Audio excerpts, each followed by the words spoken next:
Le Seigneur soit avec vous. Évangile de Jésus-Christ selon saint Marc.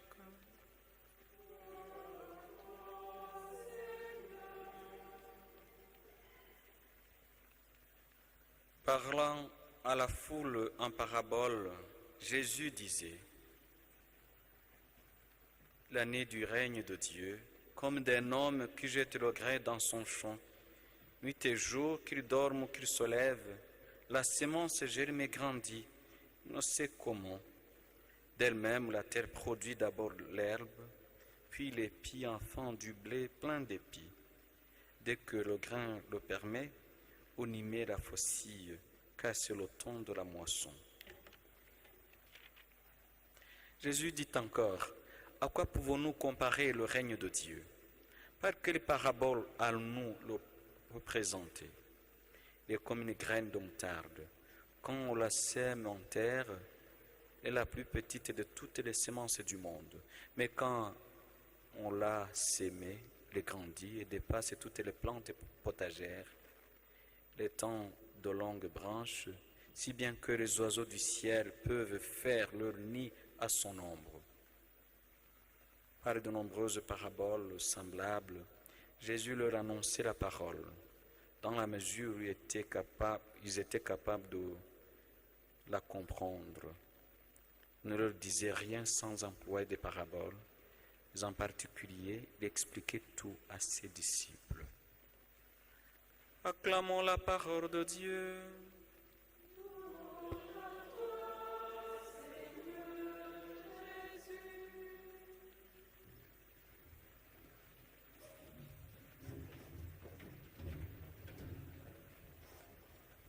À chaque célébration eucharistique, voire même dans nos prières personnelles,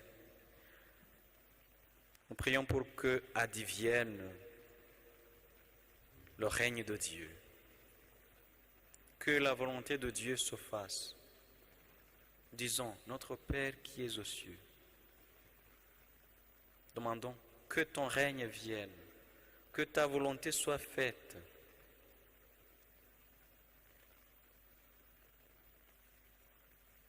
La volonté de Dieu, c'est que son règne vienne. Et je crois que ça devrait aussi notre désir, notre prière. Je nous demande des frères et sœurs au cours de cette célébration eucharistique de prier pour que Dieu règne, le Seigneur règne. Que le Seigneur règne dans nos familles respectives. Si le Seigneur régnait, il y aurait la paix. Est-ce qu'on peut dire que le Seigneur ne règne pas vraiment? Non, il y règne. Mais parfois nous faisons obstacle à sa volonté, à son règne. Si le Seigneur pouvait régner sur tous les pays, le règne de Dieu, le royaume de Dieu.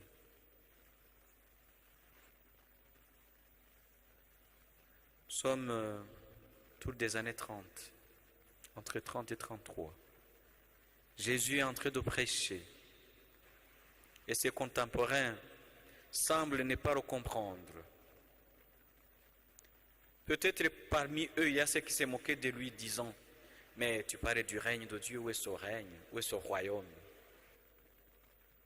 Jésus leur explique que son règne est différent du règne de ce monde. Sa pédagogie, sa façon de faire, sa méthodologie est différente de la nôtre. Et qu'est-ce qu'il dit Jésus? Ce royaume est comme une graine de moutarde. Quand on la sème en terre, elle est la plus petite de toutes les semences du monde. Mais quand on l'a sémée, elle grandit et dépasse toutes les plantes potagères. Elle étend de longues branches, si bien que les oiseaux du ciel peuvent faire leur nid à son ombre. Est-ce qu'avec ça on peut vraiment dire qu'il y a les signes, on peut trouver les signes de la présence et de ce règne du royaume de Dieu dans le monde? Oui, on peut trouver quelques signes. Nous allons essayer de méditer, de méditer sur ce règne de Dieu, en commençant par les signes du royaume de Dieu, du règne de Dieu dans le monde. Le premier signe de ce royaume, de ce règne, c'est l'Église. L'Église est le signe parlant, éloquent de la présence et du règne de Dieu, de la présence et de la seigneurie de Dieu dans le monde. C'est vrai. La présence de l'Église, non seulement comme institution, mais surtout comme une famille où tous les enfants de Dieu dispersés se rassemblent pour louer Dieu. C'est un signe frappant, éclatant, j'allais dire éloquent de cette présence, de ce règne, de ce royaume. Et nous sommes des héritiers de ce royaume. Nous sommes des petits princes, si on peut le dire comme ça, parce que notre Père est roi.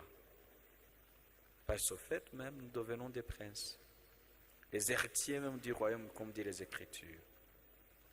L'Église, symbole de cette présence de Dieu dans le monde, par la parole qu'elle annonce, par les grâces reçues de Dieu et qu'elle ne cesse de transmettre. L'Église est comme sacrement du salut, où tous les enfants de Dieu peuvent recevoir le salut de Dieu. Prions pour l'Église et pour qu'elle soit toujours ce signe, et que le monde puisse comprendre ce signe, accepter de faire d'entrer en communion avec ce signe de cette présence et de ce règne de Dieu. L'Église est comme famille, l'Église est comme temple de l'Esprit Saint, mais aussi l'Église est comme la maison de Dieu dans laquelle nous sommes.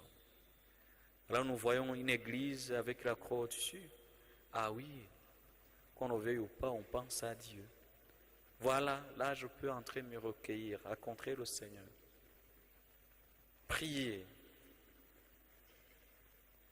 Prions pour toutes ces personnes qui ont été baptisées, mais qui ont abandonné la foi. Que ne bénéficient plus, si on peut le dire ainsi, des grâces que le Seigneur donne à son Église. Deuxième signe de cette présence, ou de ce règne, de ce royaume, sont les personnes consacrées. L'évangile est selon Saint Matthieu, chapitre 19. Le Seigneur nous montre si bien. Ces personnes qui acceptent de donner leur vie pour leurs frères et sœurs, pour être des manifestations, pour manifester, révéler le royaume de Dieu, le règne de Dieu, la seigneurie de Dieu, la bonté, la providence de Dieu dans le monde. Cette proximité de Dieu envers l'humanité. Prions pour que, envers les personnes consacrées, nous puissions trouver des personnes de confiance envers lesquelles nous pouvons nous reposer, voilà, déposer nos fardeaux, vider nos sacs, si on peut le dire ainsi. Et à travers le monde, quand nous voyons une maison des religieux, des religieuses, sauf quelques exceptions, normalement c'est chez nous. Je peux aller faire une retraite, je peux envoyer mes enfants étudier. Que je sois pauvre ou riche, c'est mon église aussi. Quand j'entre dans une église comme ça,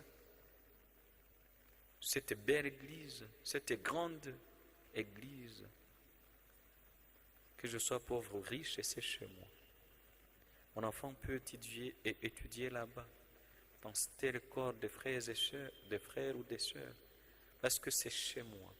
Prions pour que l'Église soit vraiment ce signe, mais aussi que les personnes consacrées soient toujours ces signes parlants, éloquents de la présence et du règne de Dieu.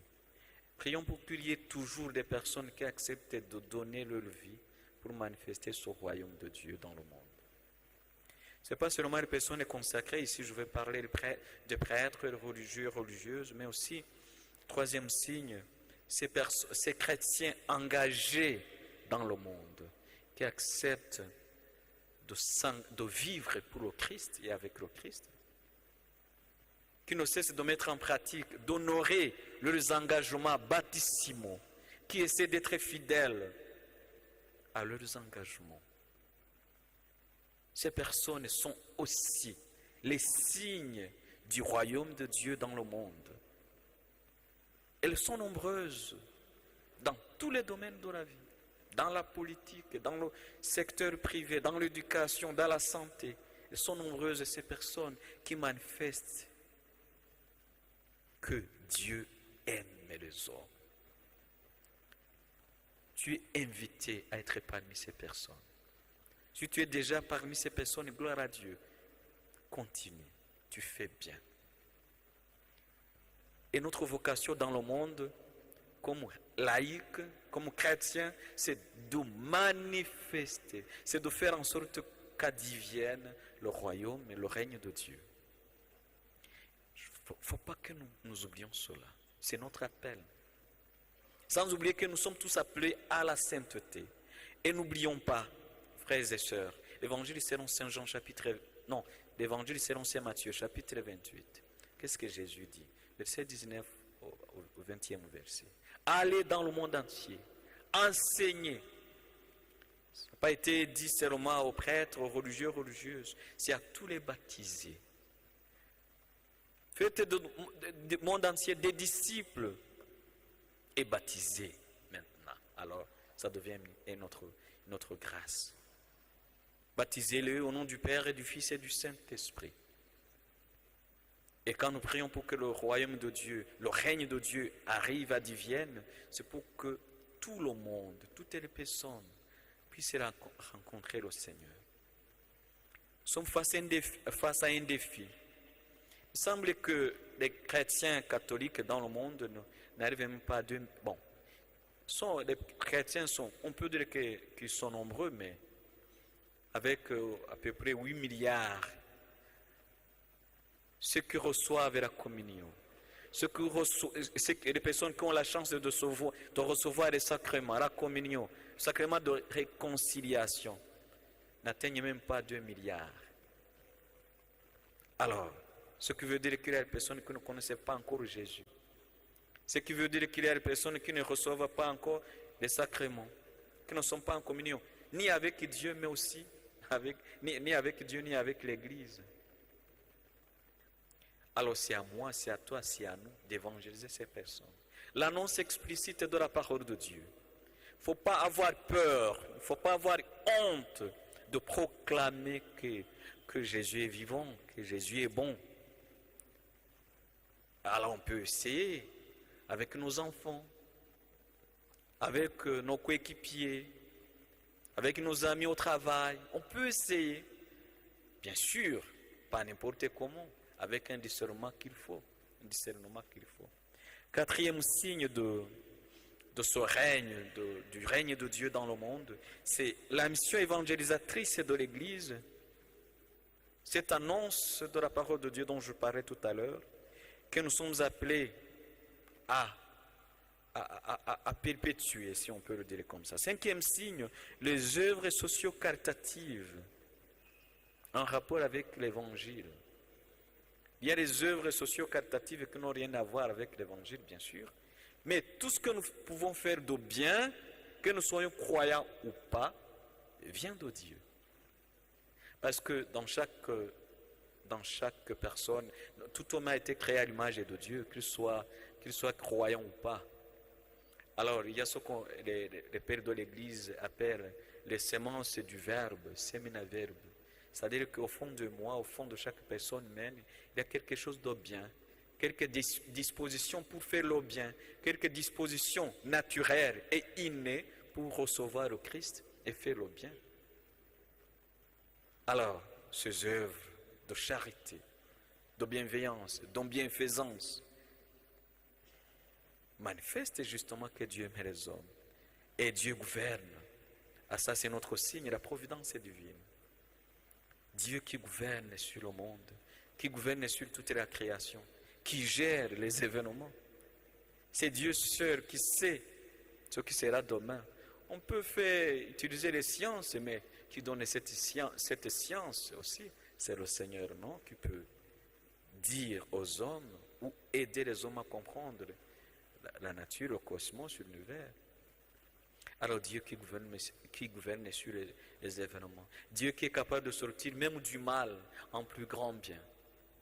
Vous voyez? Dieu qui est capable d'éviter le pire, même dans des situations désastreuses ou difficiles. Ça, ce sont vraiment des signes. Ça, c'était le 5e signe de sa présence dans le monde. On ne peut pas poser la question, où est Dieu? Non, Dieu est là. Mais cette présence est parfois cachée, qui semble absente, une présence absente, ou une absence présente, je ne sais pas si on peut le dire comme ça, prouve justement que Dieu aime les hommes.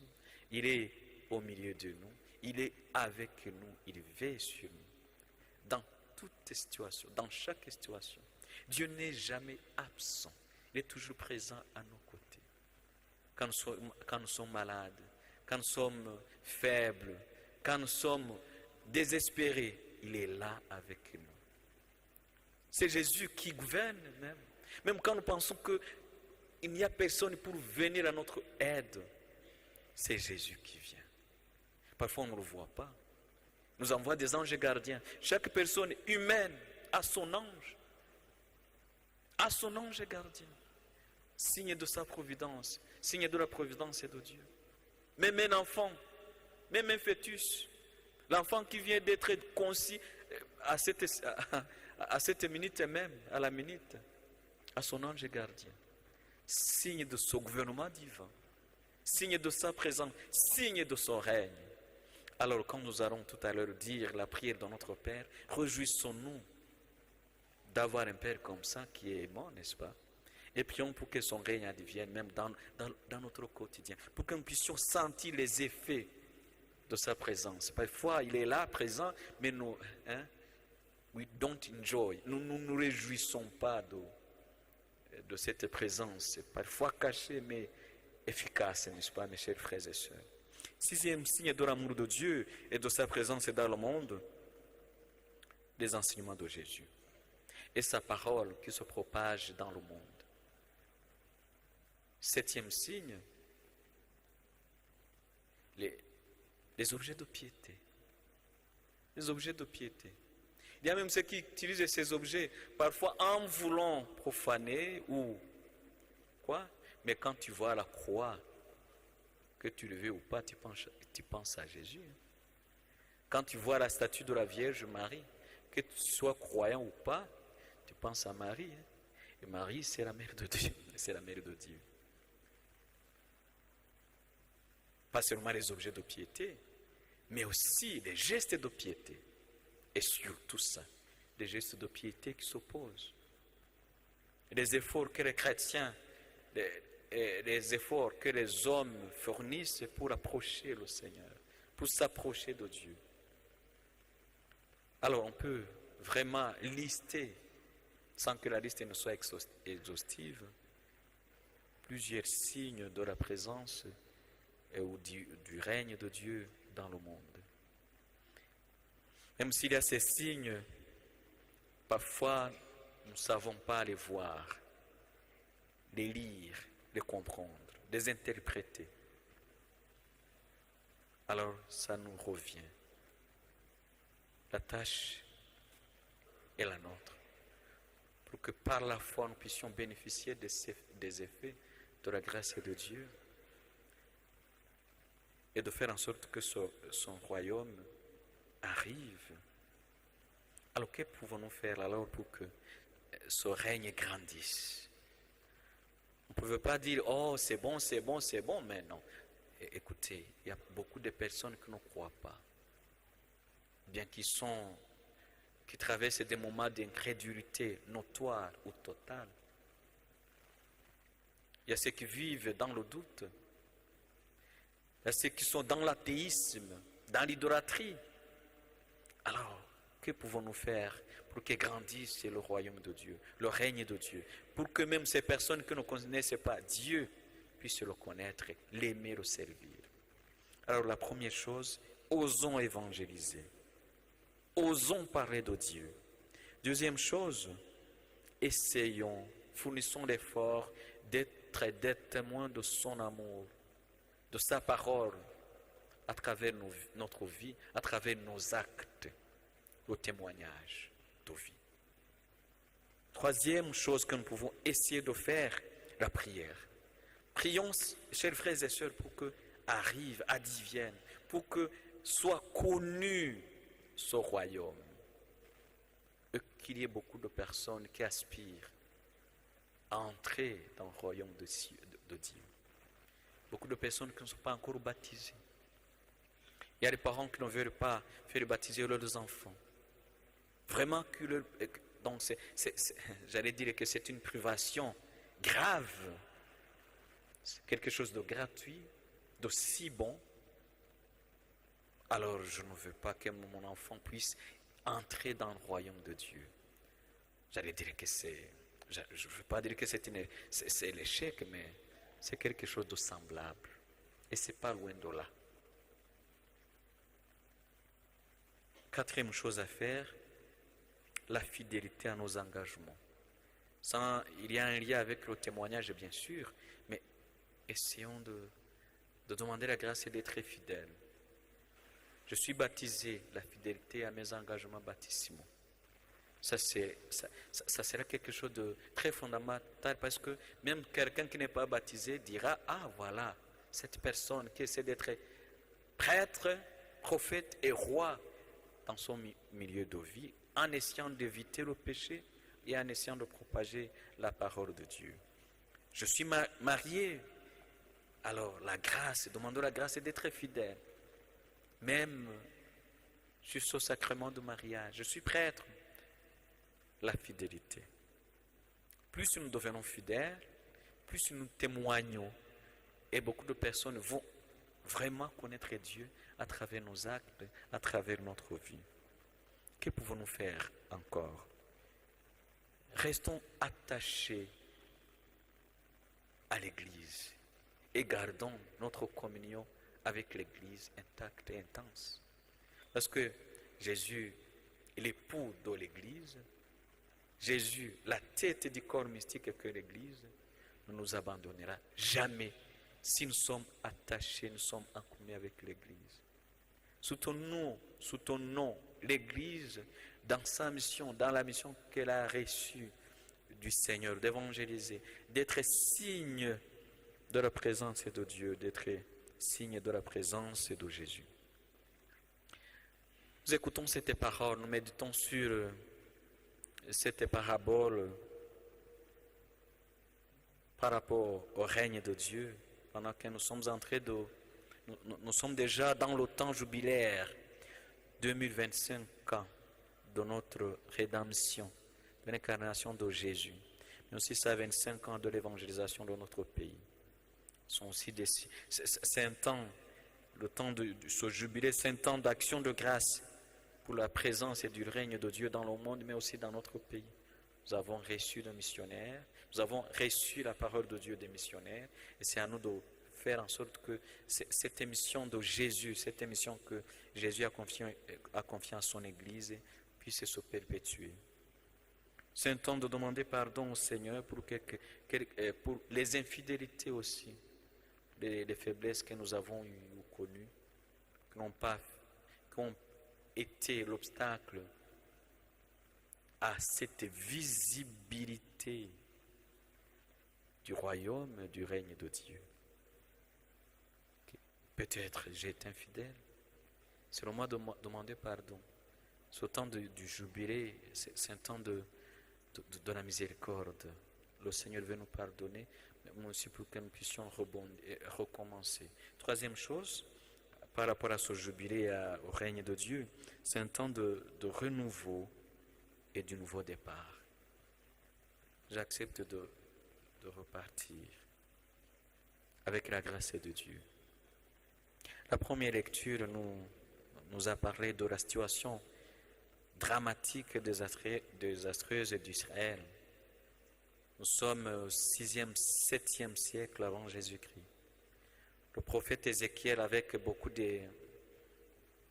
d'autres personnes de son peuple, sont en exil au Babylone, sous la puissance du grand roi Nebuchadnezzar.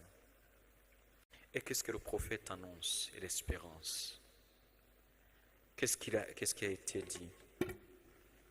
Ainsi parle le Seigneur Dieu. À la cime du grand cèdre, à son sommet, je cueillerai un jeune rameau et je le planterai moi-même sur une montagne très élevée. Si la haute montagne d'Israël, je le planterai, produira des branches, portera du fruit. Le Seigneur nous veut porter des fruits. Veut nous donner encore la force. Veut nous donner son esprit. Veut nous combler de ses grâces. Que même si nous avons été faibles, nous avons failli, c'est le moment de rebondir, de recommencer. Il produira des branches, il portera du fruit. Il deviendra un cèdre magnifique. Il veut que nous devenions des cèdres magnifiques par sa grâce. Ce n'est pas par nos forces, nous ne pouvons pas, mais par sa grâce. Tous les passeront, ils feront leur nid. Si ma maison pouvait être ainsi, toutes sortes d'oiseaux habiteront à l'ombre de ses branches. C'est ce que le Seigneur veut de moi, veut de toi, veut de nous. Et tous les arbres de champ sauront que c'est moi le Seigneur. Je renverse l'arbre élevé et relève l'arbre renversé. Je fais sécher l'arbre vert et reverdir l'arbre sec. Moi le Seigneur, je l'ai dit et je le ferai. Avec ça, nous pouvons que rendre grâce à Dieu. Le psaume 91. Il est bon, Seigneur, de chanter pour toi. Qu'il est bon de rendre grâce au Seigneur, de chanter pour ton nom, Dieu très haut, d'annoncer dès le matin ton amour, ta fidélité au long des nuits. Le Seigneur qui a été fidèle, le Seigneur qui est toujours fidèle. Que pouvons-nous faire? Le louer, l'aimer, le faire aimer. Le juste grandira comme un palmier, poussera comme un cèdre du Liban, planté dans le parvis du Seigneur, grandira dans la maison de notre Dieu. Nous sommes dans la maison de notre Dieu pour le louer, pour demander la grâce de faire sa volonté et de faire grandir son royaume. Et quand Saint Paul écrivait aux Corinthiens, chapitre 5, deuxième lettre, qu'est-ce qu'il dit? Frères, nous avons pleine confiance, tout en sachant que nous sommes en exil, loin du Seigneur, tant que nous habitons dans ce corps. En effet, nous cheminons dans la foi, nous cheminons sans voir. Oui, nous avons confiance. Les lectures de ce soir, les lectures de ce jour nous invitent à la confiance. Peut-être nous sentons désespérés, abandonnés. Confiance, mes chers frères et sœurs. Et nous aimerions mieux être en exil loin de ce corps pour habiter chez le Seigneur. Que nous soyons chez nous ou en exil, notre ambition, c'est de plaire au Seigneur. Quelle est ton ambition? Et Saint Paul nous rappelle que notre ambition devrait être de plaire au Seigneur. Notre ambition est de plaire au Seigneur. Prions pour que ce soit l'ambition de chacun de nous, l'ambition de nos enfants, l'ambition de nos époux et épouses, l'ambition de notre pays, plaire au Seigneur, l'ambition de notre paroisse, de nos paroissiens. Ainsi, prions pour que la paix de Dieu, qui surpasse toute intelligence, habite nos cœurs et nos esprits dans le Christ Jésus.